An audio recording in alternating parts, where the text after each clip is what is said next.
மெய்யாகவே விடுதலை ஆவீர்கள் என்று ஆண்டவர் சொன்னார்.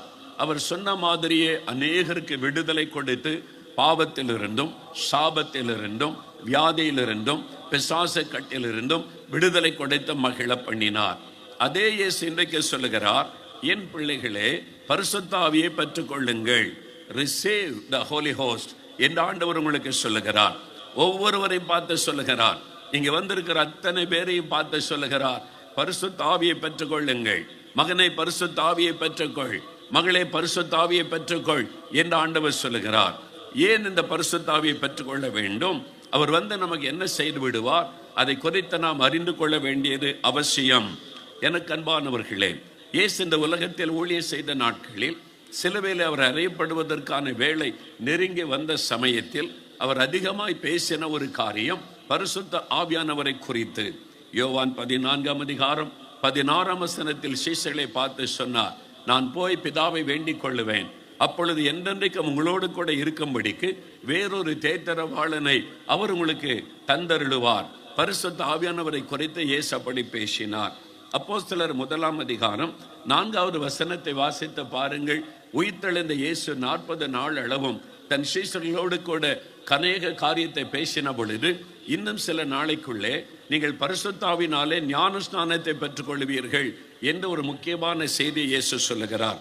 அப்போஸ்தலர் 1:8 இயேசு பரலோகத்திற்கு ஏறி செல்வதற்கு முன்பாக கடைசியாக சொன்ன வார்த்தை அதுதான், பரிசுத்த ஆவி உங்களிடத்தில் வரும் பொழுது நீங்கள் பலன் அடைவீர்கள், வல்லமையை பெற்றுக்கொள்வீர்கள், எனக்கு நீங்கள் சாட்சிகளாக இருப்பீர்கள் என்று ஒரு வாக்குத்தத்தத்தை சொல்லி அவர் பரலோகத்திற்கு எழுந்தருளி போனார்.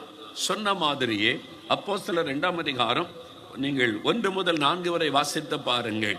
பெந்தேகோஸ்தே என்ன நாள் வந்த சமயத்தில் 120 பேர் காத்திருந்த பொழுது பரிசுத்த ஆவியான ஒரு அக்னிமான நாவுகள் போல அவர்கள் மேல் வந்து இறங்கினார். அவர்கள் பரிசுத்த ஆவியினாலே நிரப்பப்பட்டு ஆவியானவர் தந்தனுடைய வரத்தின்படி வெவ்வேறு பாஷையில பேச தொடங்கினார்கள் என்று வேதம் சொல்லுகிறாரு. பரிசுத்த ஆவியினாலே நிரப்பப்பட்டு அந்நிய பாஷைகளை பேசி புது பலன் அடைந்தார்கள் என்று வேதத்திலே நாம் பார்க்கிறோம். அந்த வல்லமை அவர்கள் பெற்றுக்கொள்ள வேண்டும் என்று இயேசு விரும்பினார். அந்த வல்லமை பெற்றுக்கொண்ட பிறகுதான் நீங்கள் உலகத்திற்குள் போக வேண்டும், அதுவரை காத்திருங்கள் என்று இயேசு கிறிஸ்து சொன்னார். இந்த கடைசி காலத்தில் இந்த பரிசுத்த ஆவியானவருடைய இந்த அபிஷேகம் பல மடங்கு ஊற்றப்பட போகிறது.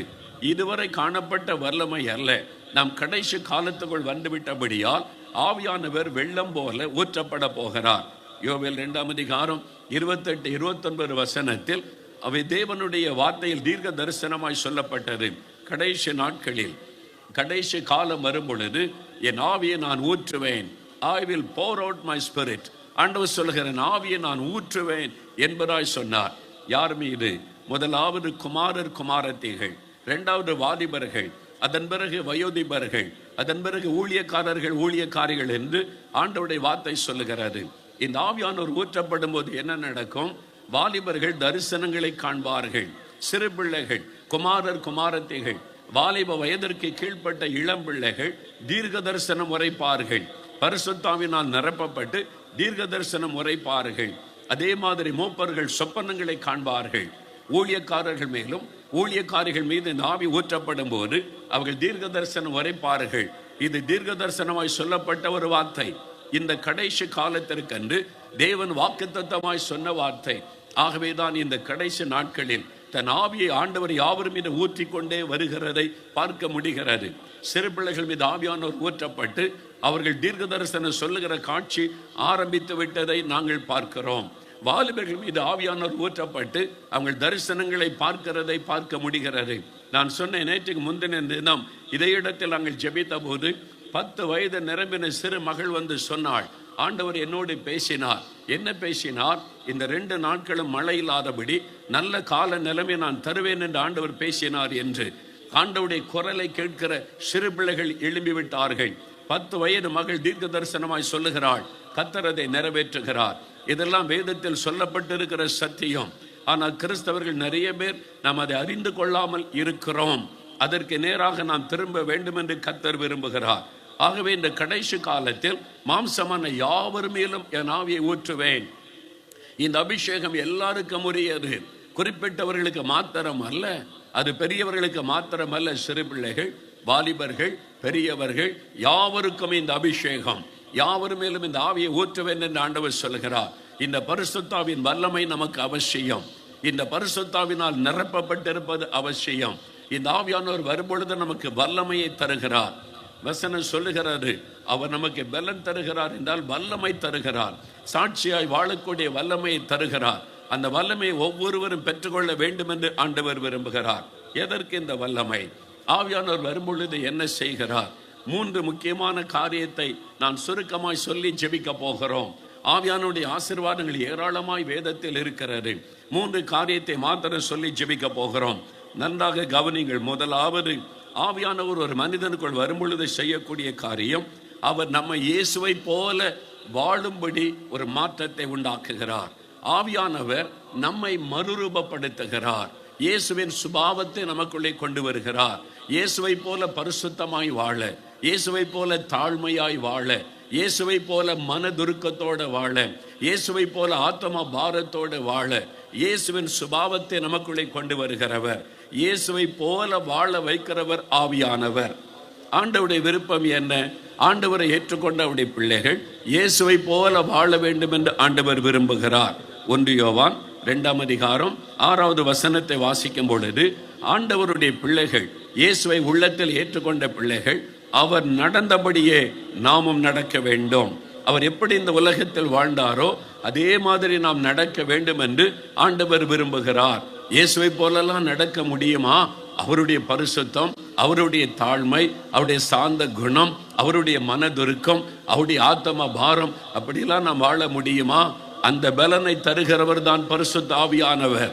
அந்த கிறிஸ்துவின் சுபாவத்தை நமக்குள்ளே கொண்டு வந்து அவரை போல நம்மை மறுரூபப்படுத்துவது தான் ஆவியானுடைய முதலாவது வேலை. இந்த அனுபவத்தை பவுல் பெற்றிருந்ததனால தான் அவர் தெளிவாய் சொல்லுகிறார், நான் இயேசு கிறிஸ்துவை பின்பற்றுவதை போல நீங்களும் இயேசுவை பின்பற்ற வேண்டும் என்பதாக அவர் சொல்லுவதை வேதத்திலே நாம் பார்க்கிறோம். நான் இயேசுவை பின்பற்றுகிறேன், அந்த அடிச்சுவட்டிலே பின்பற்றுகிறேன் என்று பேதுரு சொல்லுகிறார். நான் வேதத்தில் வாசிக்கும் பொழுது பேதுரு 1 பேதுரு 2ஆம் அதிகாரம் 21வது வசனத்தில் இயேசு நமக்கு மாதிரியை பின்வைத்து போயிருக்கிறார். அவருடைய அடிச்சுவட்டில் நடக்கும்படிக்கு அவர் மாதிரியை பின்வைத்து போயிருக்கிறார். இப்படித்தான் நீங்கள் வாழ வேண்டும், இப்படித்தான் நடந்து கொள்ள வேண்டும், சத்துருவை நேசிக்க வேண்டும், உங்களை போல மற்றவர்களை நேசிக்க வேண்டும், என்னிடத்தில் கற்றுக்கொள்ளுங்கள், நான் சாந்தமும் மனத்தாழ்மையுமாய் இருக்கிறேன், அப்படித்தான் நீங்கள் இருக்க வேண்டும், நான் பரிசுத்தமுள்ளவராய் இருக்கிறதை போல நீங்களும் பரிசுத்தமுள்ளவர்களாய் இருங்கள்.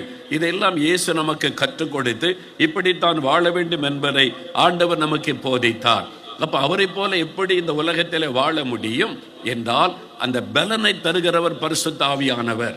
இயேசுவை போல வாழ வைக்கிற சுபாவத்தை நமக்குள்ளே கொண்டு வருகிறவர் பரிசுத்த ஆவியானவர்.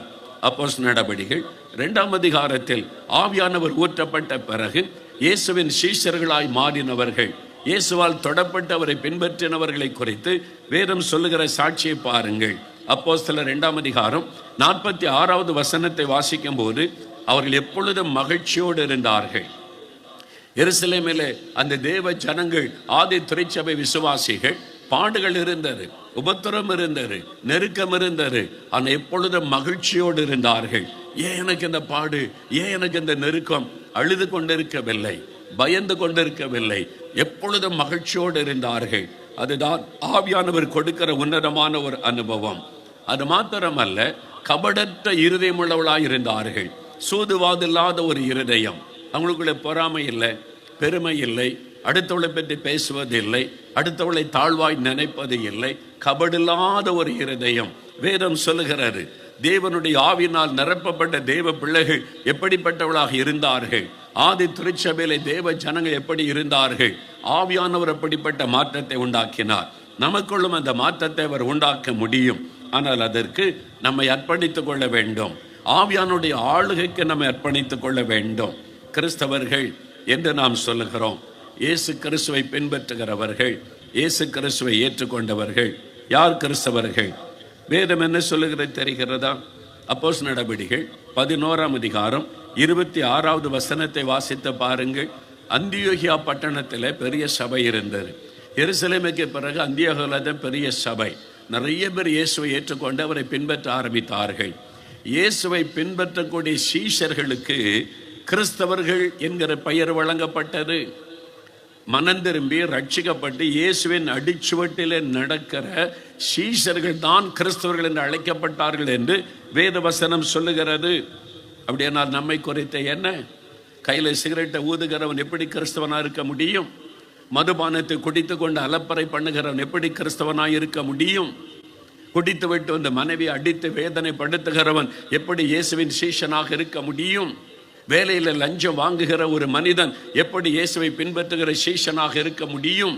ஊழல் பண்ணுகிற ஒரு மனிதன் எப்படி ஆண்டவருடைய சீஷனாக இருக்க முடியும்? ஒரு புருஷனுக்கு கீழ்ப்படியாத ஒரு பெண் எப்படி இயேசுவின் சீஷியாக இருக்க முடியும்?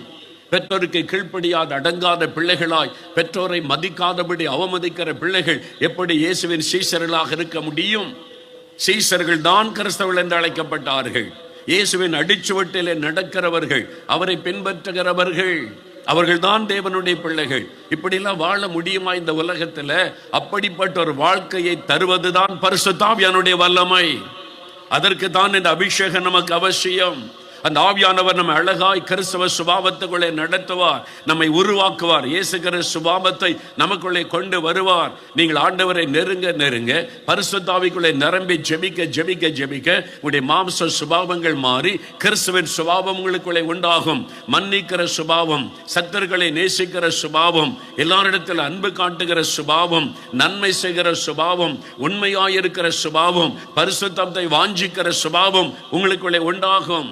100% பரிசுத்தமாய் வாழ முடியாவிட்டாலும் பரிசுத்தமாய் வாழ வேண்டிய தாகமும் அதற்கான முயற்சியும் இருந்து கொண்டே இருக்கும்.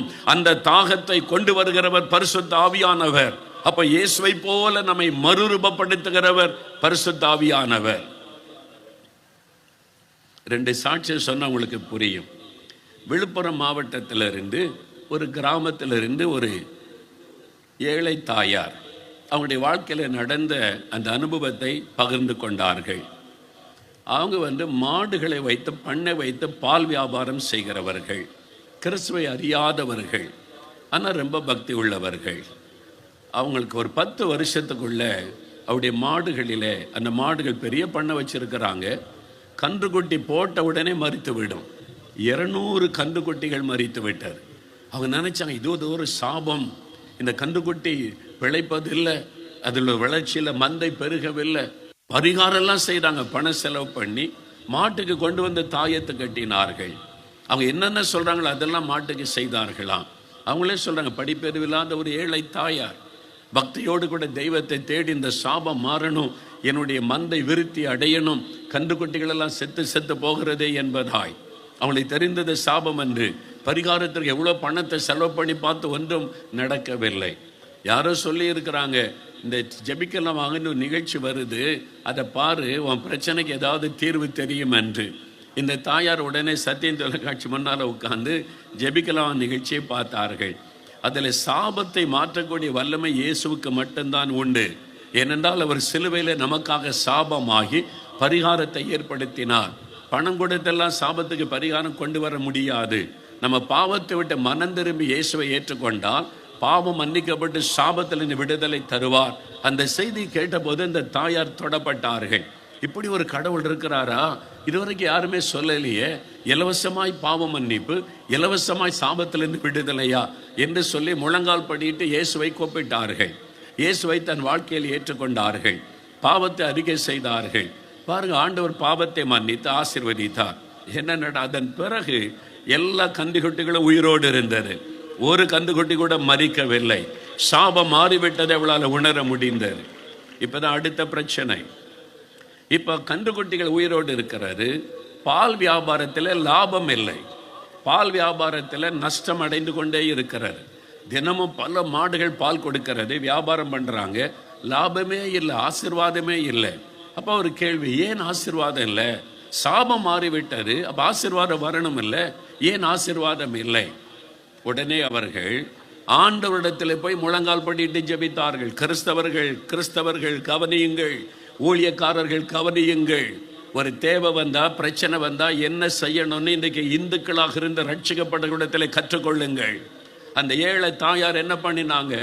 ஊழியக்காரனை தேடி போகவில்லை, யாராவது தீர்க்க தரிசனம் சொல்லுவாங்களா? நீ போகவில்லை. தேவ சமூகத்தில் முழங்கால் படிட்டு இயேசுவனிடத்தில் போனார்கள். இயேசுவே, என் பாவத்தை மன்னிச்சிங்க, சாபத்தெல்லாம் மாத்திட்டீங்க, கன்றுக்குட்டிலாம் உயிரோடு இருக்கிறது, ஏன் என் பால் வியாபாரத்தில் ஆசீர்வாதம் இல்லை? நஷ்டமாக இருக்கிறது. இவ்வளோ கஷ்டப்பட்டு நான் இந்த பால் வியாபாரம் பண்ணுகிறேன், லாபமே இல்லையே, ஏன் ஆண்டவரேன்னு கேட்டாங்க. ஆசீர்வதின்னு கேட்கல. ஏன்? கிறிஸ்தவர்கள் கற்றுக்கொள்ளுங்க. ஆண்டவரிடத்தில் போய் கேட்குறாங்க. ஒரு ஏழை தாயார் ஜெபிக்கிறாங்க. என்ன விசுவாசம்?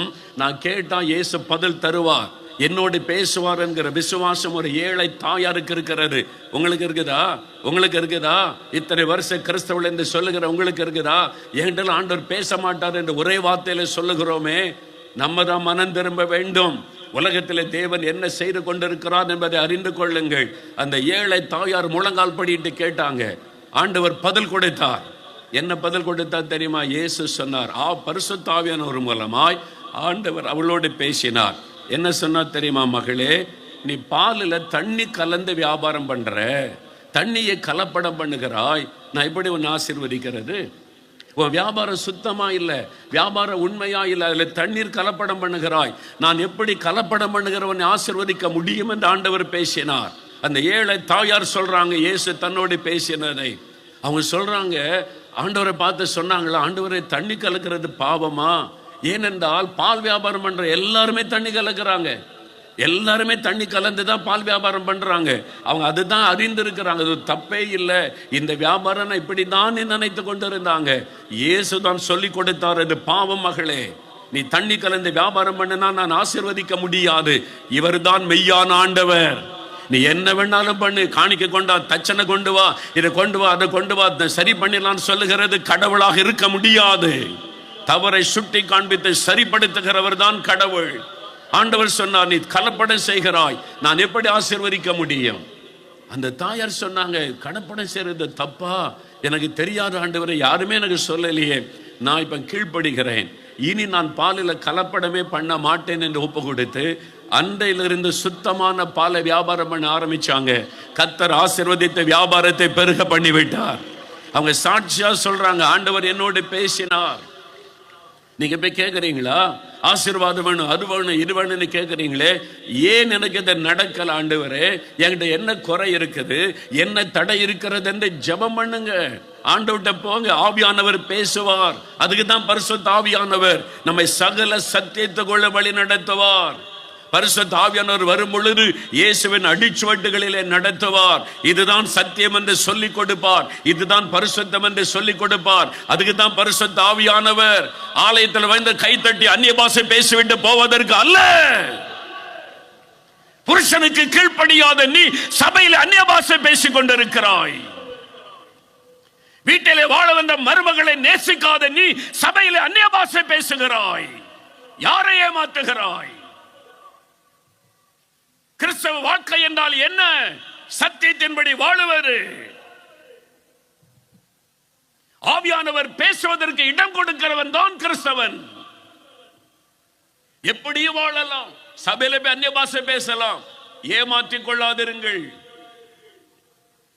கர்த்தர் என்ன சொல்றான்னு கேளுங்க. ஆண்டவரே, என் மருமகளை நான் எப்படி நடத்தணும்னு கேளுங்க, அவர் சொல்லி தருவார். ஆண்டவரே, என் மாமியாரை நான் எப்படி நேசிக்கணும்னு கேளுங்க, சொல்லி தருவார். ஆண்டவரே, இந்த குடும்பத்தை எப்படி கட்டி எழுப்பணும் கேளுங்க, ஆவியானவர் சொல்லி தருவார். அதுதான் கிறிஸ்தவ வாழ்க்கை. அதற்கு தான் ஆவியானவர்.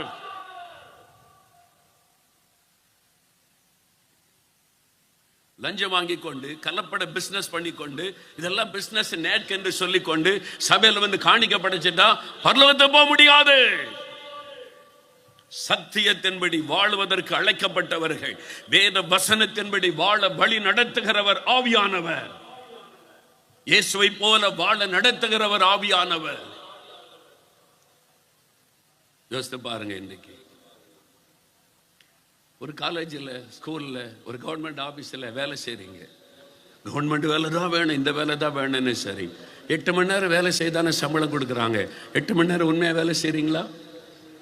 எத்தனை பேர் லேட்டாக போகிறோம், எத்தனை பேர் முந்தி வந்து விடுகிறோம், ஓப்பி அடிக்கிறோம், ஏமாற்றுகிறோம். நீ வாங்குகிற சம்பளம் சாபமாய் மாற காரணம் என்ன?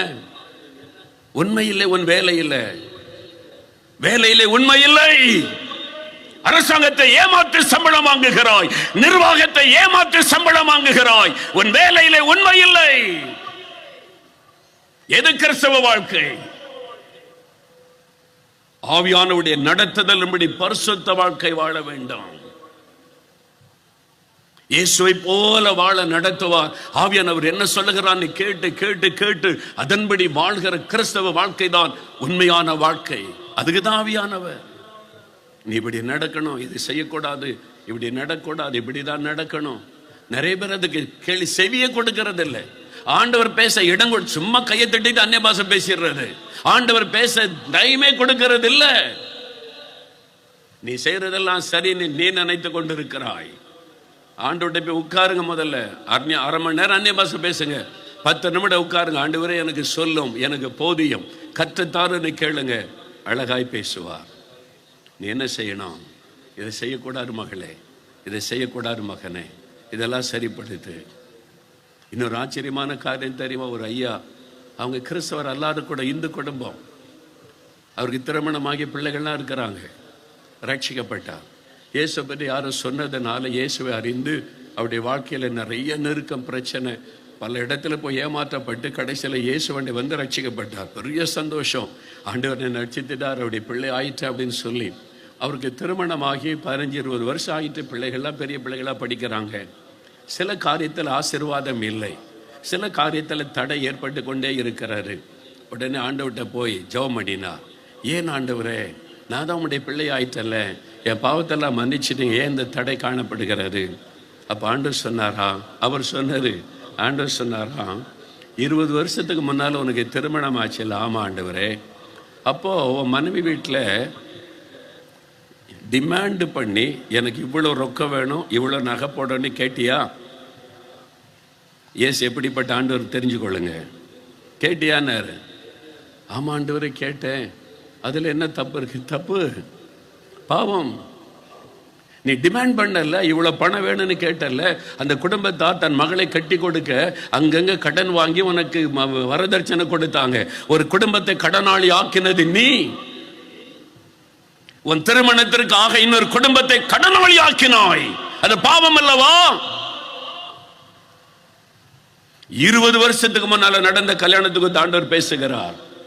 அவர் கண்ணீரோடு சொன்னார், இயேசுவே இதெல்லாம் பாவம் என்று எனக்கு தெரியாது, யாருமே சொல்லி கொடுக்கல, இப்ப நான் உணர்கிறேன், நான் என்ன செய்யணும்னு கேட்டார். திருப்பி கொடு பணத்தை, திருப்பி கொடு. எப்படி கொடுக்க சொன்ன? வட்டியோட, பேங்க் வட்டியோட திருப்பி கொடு.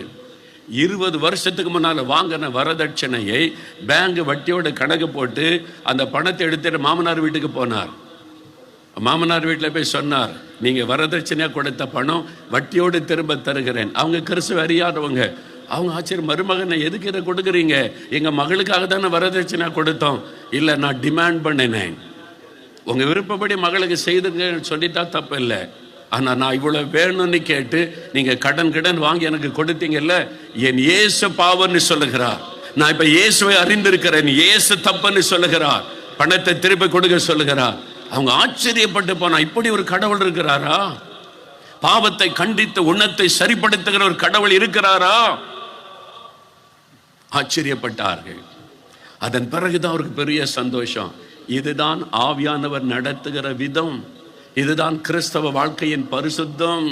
நான் குடிக்கிறது இல்லை, பீடி சீர் பிடிக்கிறது இல்லை, வேற அந்நிய பாஷை பேசுறேன். லைஃப் உங்களுடைய அனுதின வாழ்க்கையில இயேசுவை வெளிப்படுத்தணும். வாழ்கிற இடத்துல, வேலை செய்கிற இடத்துல உங்களுடைய மருமகளை மகளை போல நேசித்த நடத்தணும். உங்க மாமியாரை சொந்த தாயை போல நேசித்த நடத்தணும். உன்னுடைய கணவனுக்கு கீழ்ப்படிந்து நடக்கணும். உன் மனைவியை சொந்த சரீரமாய் நேசித்த பராமரிக்கணும். இதெல்லாம் செய்யாம வெறுமன் அந்நிய பாஷை பேசிக்கொண்டு இருப்பதல்ல கிறிஸ்தவ வாழ்க்கை. வேத வசனத்தின்படி வாழ நம்மை சரிப்படுத்தி நடத்துகிறவர் ஆவியானவர். அந்த வாழ்க்கைக்கு நம்ம ஒப்பு கொடுக்கணும். எப்படியும் வாழலாம், ஜெபம் பண்ணா போதும். இல்லை, இன்றைக்கு ஒப்பு கொடுங்க, மனம் திரும்பி ஒப்பு கொடுங்க. ஏதோ ஒரு பாவம் உங்களை தொடர்ந்து கொண்டு இருக்கிறது இல்லை. ஆண்டவர் என்ன சொன்னார்? அப்போஸ்தலர் 1:8 பரிசுத்த ஆவி உம்மிடத்திலே வரும் பொழுது நீங்கள் பலனடைந்து சாட்சி சொல்லுவீர்கள் என்று சொல்லவில்லை, சாட்சியாய் இருப்பீர்கள், சாட்சியாய் வாழுவீர்கள். உங்களுடைய வாழ்க்கையில இயேசுவை காண்பிக்கணும். இவர்கள் கிறிஸ்தவர்கள் பொய் சொல்ல மாட்டாங்க. இவர்கள் கிறிஸ்தவர்கள் ஏமாத்துகிற பிசினஸ் செய்ய மாட்டாங்க. இவர்கள் கிறிஸ்தவர்கள் லஞ்சம் வாங்க மாட்டார்கள். இவர்கள் கிறிஸ்தவர்கள் வரதட்சணை கேட்க மாட்டார்கள். இவர்கள் கிறிஸ்தவர்கள் ஜாதி என்கிற பெயரில் மற்றவர்களை ஒடுக்க மாட்டார்கள். இந்த சாட்சி வர வேண்டும். அதுதான் இயேசு எதிர்பார்க்கிற சாட்சி. எத்தனை கிறிஸ்தவர்களுக்குள்ள ஜாதி பெருமை, பணப்பெருமை, குடும்ப பெருமை. ஒரு சமயம் தமிழ்நாடு முழுதும் போய் ஜெபம் பண்ணி 40 நாள் கர்த்தர் சொன்னார். நானும் போய் 40 நாள் ஜெபம் பண்ணி நான் தமிழ்நாட்டுக்கு அத்தனை மாவட்டத்துக்கும் போய் ஒரு கிராமத்துக்குள்ளே போனேன். நான் போகாத புதிய ஒரு கிராமம், அந்த மாவட்டம் கூட நான் சொல்ல மாட்டேன், உங்களுக்கு தெரிஞ்சிடும். அங்கே என்னை கூட்டிகிட்டு போனாங்க. அந்த கிராமத்தில் போய் ஜெபம் பண்ணி கொண்டே போகிறோம். அப்போ சொன்னாங்க, அண்ணன் பாருங்க, இந்த தெருவில் ஒரு பெரிய சர்ச் இருக்குது, அடுத்த தெருவிலையும் ஒரு பெரிய சர்ச் இருக்குது. அதில் என்ன கஷ்டம், ஒரு பக்கம் இந்த சபை, இன்னொரு பக்கம் இன்னொரு டினாமினேஷன் இல்லை, ஒரே டினாமினேஷன் சர்ச்சு இங்கே ஒன்று இருக்குது, அடுத்த தெருவில் இருக்குது. என்னங்க ஒரே கிராமம் தானே, அடுத்த கிராமத்தில் இருந்தால் பரவாயில்ல, ஒரே கிராமத்தில் எப்படி ஒரே டினாமினேஷன் 2 சர்ச்சு அப்படின்னு கேட்டேன். அவங்க என்ன சொன்னாங்க தெரியுமா, இது இந்த ஜாதிக்கு உள்ள சர்ச்சு, அது அந்த ஜாதிக்கு உள்ள சர்ச்சு. இந்த ஜாதிக்காரங்க அந்த சர்ச்சுக்கு வர மாட்டாங்க, அந்த ஜாதிக்காரங்களை இந்த சர்ச்சுக்குள்ள விட மாட்டாங்க. நான் கேட்டேன், 2 சர்ச்சில் ஆராதனை நடக்கு, 2 சர்ச்சில் வந்து பாட்டு பாடுறாங்க, ஆராதிக்கிறாங்க, இயேசுவை துதிக்கிறாங்களாம், பாட்டு பாடுறாங்களாம், காணிக்கை கொடுக்குறாங்க. நான் கேட்டேன், இந்த 2 சர்ச்சில் எந்த சர்ச்சுக்கு இயேசு வருவார்? நீங்கள் சொல்லுங்க. ஒரு சர்ச்சுக்கும் அவர் வர மாட்டார். இயேசுவே இல்லாமல் இன்னைக்கு சர்ச்சுக்குள்ள ஆராதனை நடக்குது. இயேசுவே இல்லாமல் பாட்டு என்ன, துதி என்ன, காணிக்கை என்ன, இயேசு அந்த சர்ச்சை பக்கமே வருவதில்லை. ஜாதி உணர்வோடு செயல்படுகிறோம் வீட்டுக்குள்ள கூட இயேசு வரமாட்டார். யூதன் என்றும் இல்லை, கிரேக்கன் என்றும் இல்லை. ஜாதி என்பது பிசாசு உண்டாக்கின ஒரு பிரிவினை. அந்த உணர்வு ஒரு கிறிஸ்தவனுக்குள்ள இருக்கக்கூடாது. அதை விட்டு மனம் திரும்ப வேண்டும். ஆவியானவர் எப்படி நடத்துகிறார்? இந்த சமுதாய பாவத்தை விட்டு விலகு. ஜாதி வரதட்சணை கொடுமையில இந்தியாவில் ஒரு நாளைக்கு தினமும் 13 பெண்கள் கொல்லப்படுகிறார்கள். தெரியுமா உனக்கு? நம் தேசத்தில் ஒரு நாளைக்கு 13 பெண்கள் வரதட்சணை என்ற பெயரில் கொலை செய்யப்படுகிறார்கள். அந்த பாவத்தை ஒரு கிறிஸ்தவன் செய்யலாமா? பெருமையா சொல்றாங்க, 1 கிலோ தங்கம் நரகத்தில் போய் அழிவதற்கு. வரதட்சணை என்கிற பிசாசு கிறிஸ்தவனை ஆட்டி படைக்கிறது. எப்படி உன் குடும்பத்தை கர்த்தர் ஆசீர்வதிக்க முடியும்? பணம் ஆசீர்வாதம் அல்ல. பெரிய பெரிய கட்டடம், பணம் நிறைய, நாகர்கோயில், கன்னியாகுமரி வீடுகளுக்குள்ள போய் பாருங்க. சாபத்தினாலே நிம்மதி இல்லை, சமாதானம் இல்லை, குடும்ப மகிழ்ச்சி இல்லை. எது ஆசீர்வாதம்? கட்டடம் அல்ல, கார் அல்ல, பணம் அல்ல. உன் வீட்டுக்குள்ள சாபம் இருக்கிறது. மனம் திரும்ப உன் பாவத்தை விட்டு.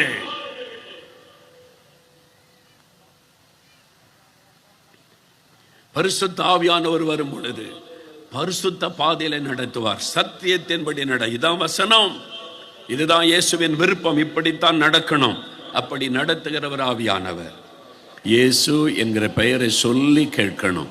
நீங்க வீடுகளில் இருந்தாலும் இயேசுவே இயேசுவே என்ற பெயரை சொல்லுங்க. எங்கிருந்தாலும், எந்த இடத்தில் இருந்து டிவிக்கு முன்னால் அமர்ந்து இந்த நிகழ்ச்சியை பார்த்து கொண்டு இருந்தாலும், மைதானம் எங்கிலும் உள்ளவர்கள், இயேசுவே என்னோடு பேசும், இயேசுவே என்னை சந்தியும், இயேசுவே எனக்கு ஒரு அற்புதம் செய்யும், இயேசு இயேசு இயேசு அந்த பெயரை சொல்ல சொல்ல சொல்ல ஆண்டவருடைய வல்லமை இறங்குகிறாரு. மைதானம் எங்கிலும் தேவ பிரசன்னம் இறங்குகிறாரு. கர்த்தருடைய மகிமையின் பிரசன்னம் இறங்குகிறாரு. ஆண்டவருடைய வல்லமையை உணர ஆரம்பிக்கிறீங்க. ஆண்டவருடைய வல்லமை இறங்குவதை அநேகர் ஒரு சரீரத்தில் உணர முடிகிறது. இயேசுடைய பலத்த வல்லமை இறங்கி கொண்டு இருக்கிறது. எங்கே 2 பேர் 3 பேர் என் நாமத்தினால் கூடினாலும் அங்கே நான் இருக்கிறேன் என்ற இயேசு இந்த மைதானத்தில் உலாவிக் கொண்டிருக்கிறார். உங்க வீட்டுக்குள்ளே உலாவிக் கொண்டிருக்கிறார்.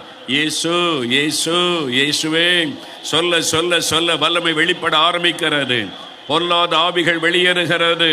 அசுத்த ஆவிகள் இயேசுவின் நாமத்தில் வெளியேறுகிறது. மனிதர்களை வேதனைப்படுத்துகிற ஆவிகள் இயேசுவின் பிரசன்னத்திற்கு முன்பாக நெருக்க முடியவில்லை. ஆவியானவர் எனக்கு சொல்லுகிறார், இன்றைக்கு மந்திர பில்லி சொன்னிய வல்லமை அழிக்கப்படுகிறது. மந்திரவாதங்கள், பில்லி சூனியத்தினாலே பாதிக்கப்பட்ட குடும்பங்கள், முடக்கப்பட்ட குடும்பங்கள், அநேகருடைய வாழ்க்கையிலே போராட்டத்தை கொண்டு வருகிற பில்லி சூனியத்தின் ஆவிகள் இன்றைக்கு அழிக்கப்படுகிறது. ஆண்டவருடைய வல்லமை வைராக்கியத்தோடு கர்த்தர் இறங்கினார். எகிப்தின் மந்திரவாதிகளை நடுங்க பண்ணின தேவன் கன்னியாகுமரி மாவட்டத்தில் எங்கெல்லாம் மந்திரவாதம் செய்யப்படுகிறதோ அந்த பலிபீடங்கள் எரியட்டும் இயேசுவின் நாமத்தினாலே. சாத்தானுடைய பலிபீடம் எரியட்டும் இயேசுவின் நாமத்தினாலே. இன்றைக்கோட மந்திரவாதங்கள் அழியட்டும், பில்லி சூனியங்கள் இயேசுவின் நாமத்தில் அழியட்டும். கன்னியாகுமரி மாவட்டத்தில் எந்தெந்த மலை பகுதிகளுக்குள்ளே, எந்தெந்த காட்டு பகுதிகளுக்குள்ளே எங்கெல்லாம் இந்த மந்திரவாதங்கள் செய்யப்படுகிறதோ அங்கெல்லாம் தேவனுடைய நியாய தீர்ப்பு இறங்குவதாக. அந்த பிசாசின் கிரியைகள் அழிவதாக, தகடுகள் எரிவதாக. இப்பொழுது குடும்பங்கள் விடுதலை அடைவதாக.